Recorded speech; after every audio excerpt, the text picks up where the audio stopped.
রাষ্ট্র সংস্কার কার্যক্রম দ্রুত সম্পন্ন করতে দাবি জানাচ্ছে।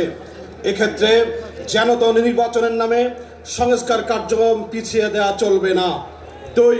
সুশাসন নিশ্চিতকরণ, স্বৈরাচারী মুক্ত রাষ্ট্র গড়া, নির্বাচনে নাগরিকদের ভোটের সর্বাধিক প্রতিফলন ঘটানো এবং অবাধ, সুষ্ঠু, গ্রহণযোগ্য ও অংশগ্রহণমূলক নির্বাচনের জন্য সংখ্যানুপাতিক প্রতিনিধিত্বমূলক নির্বাচন পিআর পদ্ধতি চালু করতে হবে।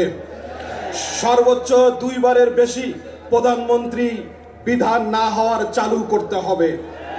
3. ছাত্র জনতার গণ অভ্যুত্থানে সংগঠিত নারকীয় গণহত্যা ও মানবতা বিরোধী অপরাধের বিচার করতে হবে।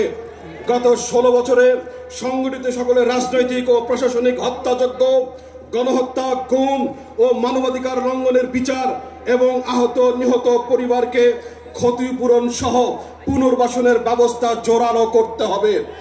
সেই সাথে দোষী সংগঠন ও তাদের রাজনীতি ও নির্বাচন থেকে স্থায়ীভাবে নিষিদ্ধ করতে হবে।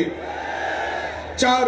তদন্ত সাপেক্ষে সকল দুর্নীতিবাজ ও বিদেশে অর্থ পাচারকারীদের সকল সম্পত্তি ক্রয় করে রাষ্ট্রীয় কোষাগারে জমা করতে হবে এবং বিদেশে পাচারকৃত অর্থ ফেরত আনার কার্যকর উদ্যোগ গ্রহণ করতে হবে। বিগত সময়ে যারা ক্ষমতায় ছিলেন তাদের সম্পদের হিসাব দিতে হবে। সকল দুর্নীতি ও টাকা পাচারের শ্বেতপত্র প্রকাশ করতে হবে।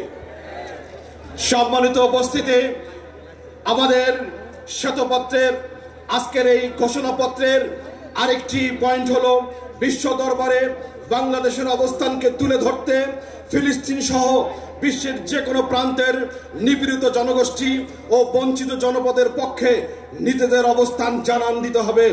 বিশ্ব শান্তি, নিরাপত্তা ও সহযোগিতায় জাতিসংঘ, ওআইসি ও সার্কের মতো আন্তর্জাতিক, আন্তঃরাষ্ট্রীয় ও আঞ্চলিক সংস্থাগুলোকে কার্যকর ভূমিকা রাখতে হবে।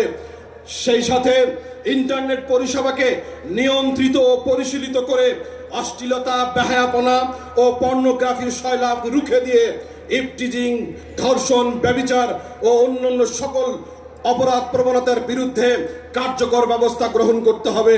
সুদ, ঘুষ, জুয়া, মাদক, সন্ত্রাস এবং সকল অপরাধ প্রবণতার মূলোৎপাটন করতে নৈতিক উন্নতি ও আত্মশুদ্ধির পরিবেশ গড়ে তুলতে হবে। আমাদের আজকের কনভেনশন পত্রের ঘোষণাপত্রের আরেকটি পয়েন্ট হলো নারী নির্যাতন, হয়রানি ও ধর্ষণ বন্ধে আইনের যথাযথ প্রয়োগের মাধ্যমে অপরাধের শাস্তি নিশ্চিত করতে হবে।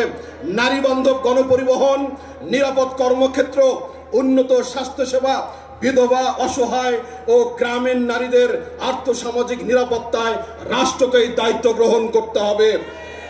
বেকারত্বের অভিঘাত দূর করতে কার্যকর কর্মসংস্থান সৃষ্টি ও উদ্যোক্তা তৈরির লক্ষ্যে ক্ষুদ্র ও কুটির শিল্প বিকাশে রাষ্ট্রীয় সকল আইনগত ও প্রাতিষ্ঠানিক পৃষ্ঠপোষকতা ও প্রণোদনার ব্যবস্থা করতে হবে। সম্মানিত উপস্থিতি, এই ঘোষণাপত্রের কপি আমরা সকল প্রিন্ট মিডিয়া এবং ইলেকট্রিক মিডিয়াকে পাঠিয়ে দেব। সকলকে ধন্যবাদ।